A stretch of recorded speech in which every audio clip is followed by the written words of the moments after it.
یہ مقبوضہ کشمیر میں بہت زیادہ ظلم ہو رہا ہے انڈین آرمی کی طرف سے. مسلسل لوگوں کے میسیجز بھی آ رہے ہیں، کالز بھی آ رہی ہیں. یہ بات تو ہم مانتے ہیں کہ ہندوستان کی ساری عوام ایک جیسی نہیں ہے. یہ ون مین شو چل رہا ہے. مودی کی حکومت ہے، اسے مسلمانوں سے کوئی ذاتی بغض ہے. تو یہ ہندوستان کی عوام کا بھی فرض ہے اور پاکستان کی عوام کا بھی فرض ہے کہ وہ مودی کے خلاف احتجاج ریکارڈ کروائیں اور کشمیری بھائیوں کے ساتھ جو وہ ظلم ہو رہا ہے اس میں ان کے دکھ درد میں شرکت کا اعلان کریں. یہاں کی عوام کی بھی ذمہ داری اور وہاں کی عوام کی تو یہاں سے بھی زیادہ ذمہ داری ہے، کیونکہ یہ ون مین شو ہے. ایک شخص کی سیاست نے پورے مسلمان دنیا کو مقابلے میں لا کے کھڑا کر دیا ہے اور ایک شخص کی سیاست پورے ہندوستان کو بدنام کر رہی ہے. بہت زیادہ ظلم ہو رہا ہے، وہاں کی جو فوجی مداخلت ہے بہت زیادہ ہو رہی ہے. تو وہاں کی عوام کا تو زیادہ حق بنتا ہے کہ وہ احتجاج کریں حکومت کے خلاف کہ ہم کشمیریوں پہ یہ ظلم برداشت نہیں کریں گے. اور کم سے کم درجہ سوشل میڈیا پہ اس آواز کو بہت زیادہ اٹھایا جائے.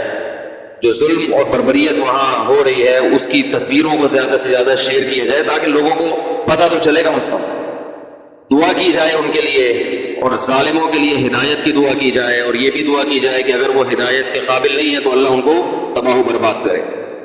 یہ جو کہا جاتا ہے کہ ہمارے نبی نے کبھی کسی کے لیے بد دعا نہیں کی، یہ 100% غلط ہے.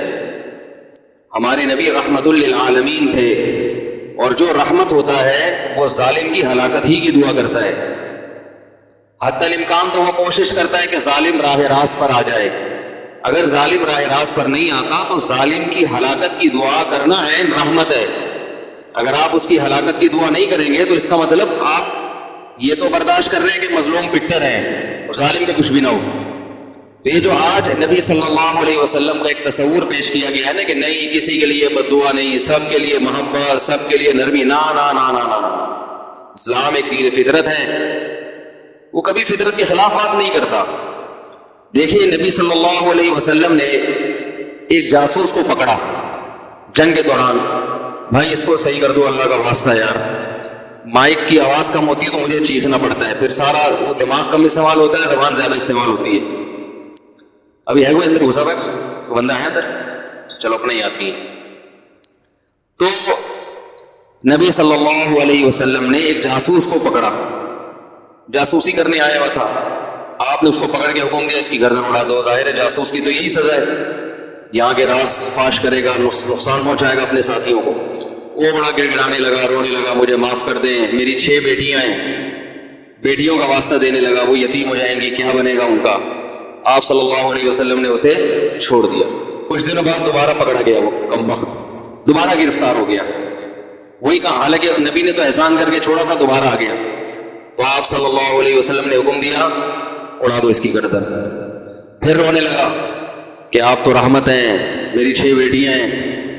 اس دفعہ آپ نے ترس نہیں کھایا بلکہ فرمایا لا یلدغ المؤمن من جحر مرتين، مومن ایک سوراخ سے 2 دفعہ نہیں ڈسا جاتا.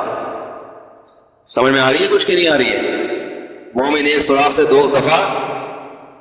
تبھی کہتے ہیں نہ اپنے آپ کو اتنا میٹھا بناؤ کہ ہر ایک نگل لے، نہ اتنا کڑوا بناؤ کہ لوگ تھوکنا شروع کر دیں. اعتدال کی راہ. ایک دفعہ چھوڑ دیا، ایک دفعہ معاف کر دیا. دوبارہ اگر آپ صلی اللہ علیہ وسلم اس کو معاف کرتے تو یہ اپنے ساتھیوں کے ساتھ زیادتی تھی. کس کے ساتھ زیادتی تھی؟ بولو نا بھائی. اپنے ساتھیوں کے ساتھ، کہ جو 2 دفعہ غلطی کر سکتا ہے وہ تیسری دفعہ بھی تو کر سکتا ہے.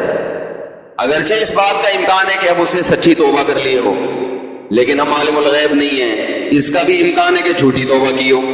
تو معاملہ رسک کس کا ہے بھائی؟ اپنے ساتھیوں کا. ہمارے ساتھیوں کو قتل کروائے گا، ان کو نقصان پہنچائے گا.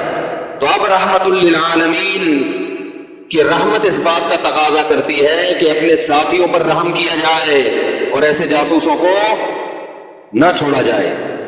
معاملات میں بھی ہم یہی کہ تو کشمیریوں کے ساتھ یکجہتی، وہ بھی ہمارے بھائی ہیں اور خاص طور پہ زیادہ تر اس میں کلمہ گو ہیں اور ظلم بھی زیادہ تر کلمہ گو مسلمانوں پر ہی ہو رہا ہے، چاہے وہ انڈیا کے ہی کیوں نہ ہو، مقبوضہ کشمیر کے ہی کیوں نہ ہو. اور انڈیا کا تو ویسے بھی کشمیر پر ناجائز دعویٰ ہے، آج تک وہ حل نہیں ہوا. تو یہ ہمارا فرض بنتا ہے کہ ہم سوشل میڈیا پہ جتنی آواز ان کے حق میں اٹھا سکتے ہیں اٹھائیں. اور مودی کے خلاف میں مودی کا لفظ اس لیے ذکر کر رہا ہوں کہ ہندوستان کے سب لوگ مودی کے ساتھ نہیں ہیں. تو آپ ایسا نہ ہو کہ ایک جنگ شروع ہو جاتی ہے, انڈیا کے جو لوگ ہیں چاہے وہ ہندو ہیں یا مسلم, ان کو لوگ برا بھلا کہنا شروع کر دیتے ہیں. تو بہت سے ہندو بھی اس کے خلاف ہیں کہ یہ غلط ہو رہا ہے, وہ انسانیت کے ناطے سے ظلم کو ظلم کہتے ہیں. تو اس کو انڈیا پاکستان کا مسئلہ نہ بنایا جائے, اس کو مودی کی ذات کا مسئلہ بنایا جائے اور اس کے خلاف, کیونکہ جب تک مودی نہیں تھا تو یہ کچھ نہیں ہو رہا.